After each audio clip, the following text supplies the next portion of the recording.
Okay, hi everybody and welcome to our Coffee and Careers vlog with myself and Duff. I'm the Career Advisor for the College of Arts and I'm delighted today to be joined by my colleague Cathy Phillips Brady, who is the Music Development Officer at the University of Glasgow. You're very welcome, Cathy. Thank you for having me. Oh, not at all, my pleasure.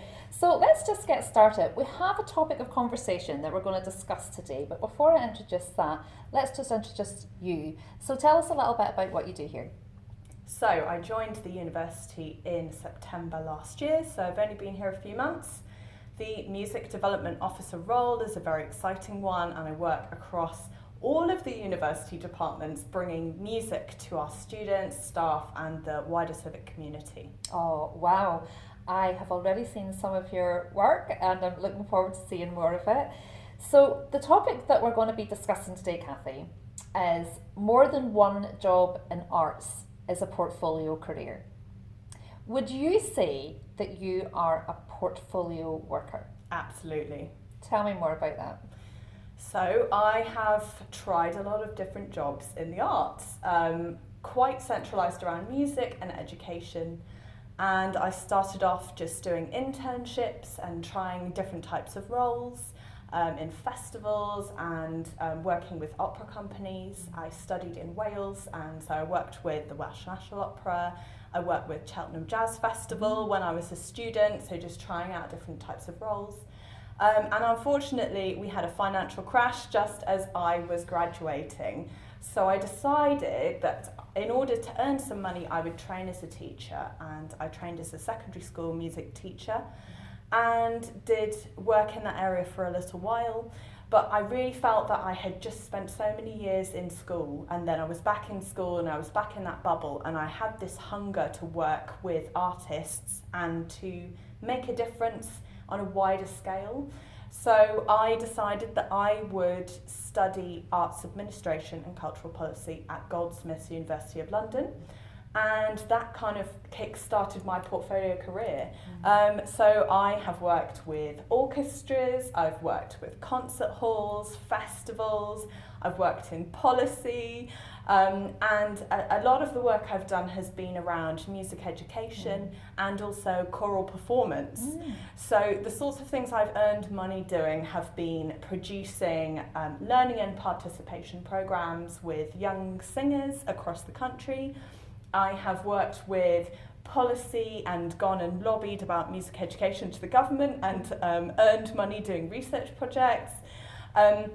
I've done some other sorts of freelance teaching as well as a choral facilitator, and I worked in some primary schools as a musician in residence for a while, I've enjoyed all of these different sorts of work. So there's been administration, there's been workshop leading, there's been strategic program management, there's been simply writing minutes for people who needed someone, and also performing as a choral singer. And all of those different areas come pretty much a few times a week in my portfolio career. So it's really interesting. I get to meet lots of different types of people. I've worked with really vulnerable adults. I've worked with children in hospitals. I have worked with some of the biggest names in conducting.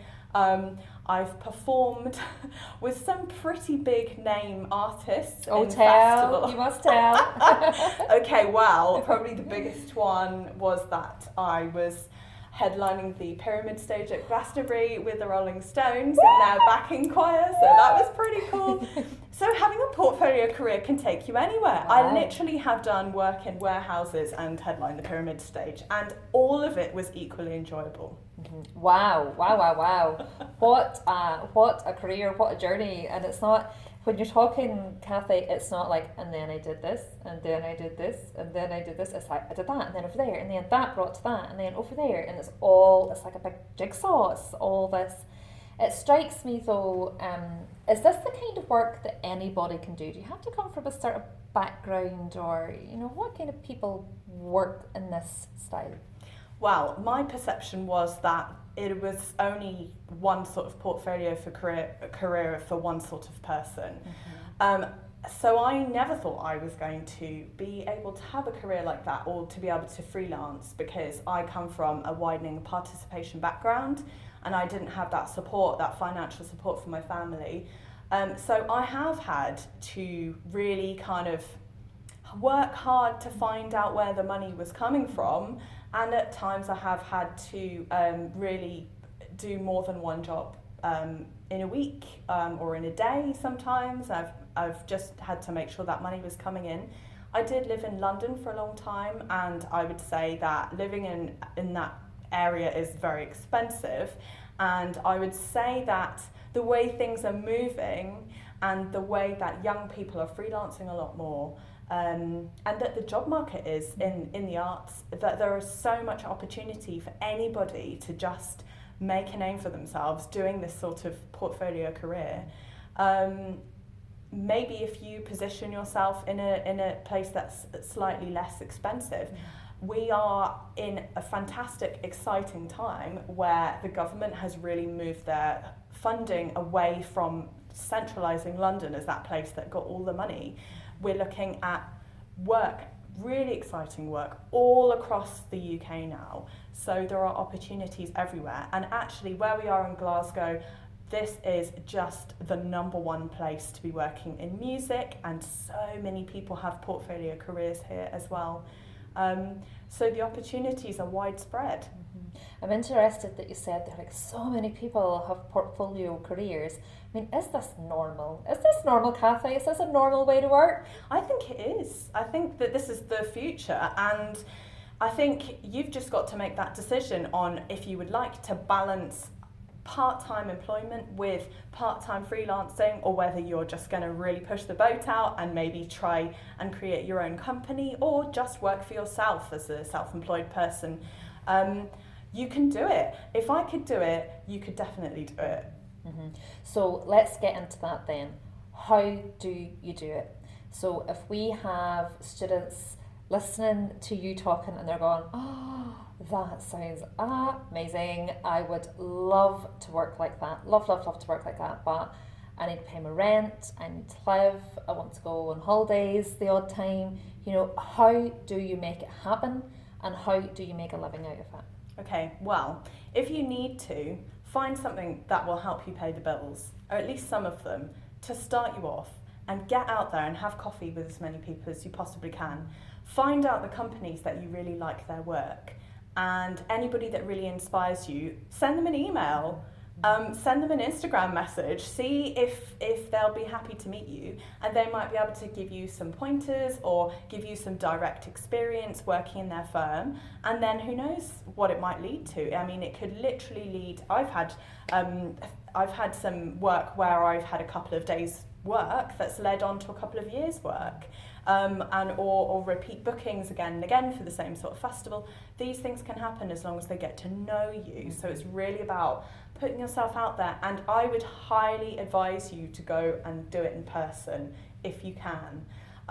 Have Zoom chats with people by all means, but really I think you can develop those relationships much better in person, and go along and offer yourself out there and tell people what you're interested in. Everybody is so generous. They will give you advice, and they will introduce you to people who can help you find that path through to things that you didn't even know existed. Mm-hmm. Mm-hmm. Can I ask you a little bit about that? Things that you didn't even know existed. Have you found through your career as a portfolio worker in the arts, have you seen the landscape of jobs changing? Massively. So when I graduated, I thought that there were two routes, be a performer or be a school teacher, and that was it. And I had no idea that I could produce and program concerts and my own series. I had no idea that I could work as a personal assistant to a composer. I had no idea that the digital sphere even was a career path. We just had people who worked in marketing at the time, and now we have completely individualized digital roles, digital resource creation, we've got social media managers. All of this sort of thing didn't exist when I graduated, and I think that's only going to be building. Mm-hmm. There are going to be so many roles we can't even dream of that people are going to be doing in 5 or 10 years' time. And I really think that in the cultural sector and the creative industries, we're going to be at the forefront of that. I agree hugely. Wow, some really interesting information in there, and loads of I think, great pointers for our listeners. But do you have a final piece of advice that you would like to pass on? Okay, my advice to you is, even if it's scary, go and network. Find out where those networking events are, meet the people that inspire you the most, watch YouTube videos, find out how people did things, and just ask. Just ask for that advice, and you will find doors open for you. And are you always going to be a portfolio worker, Cathy? Yes, so even though I work full-time here at the university, I'm still self-employed, so I still do my tax return every year, and I just like to leave the door open for exciting opportunities that I think I can help someone with, or something I can do to advance our sector forward, because I believe in it. Oh, fantastic. What a lovely note to end on. So thank you so much for coming and chatting to me today, and I am sure Cathy will put her money where her mouth is in networking. So I guess if any of the students would like to get in touch with you, she is a member of staff here at UofG, so I'm sure you're more than happy to do so, Cathy. Absolutely. Oh, thank you so much, and thanks for coming along today. Thank you.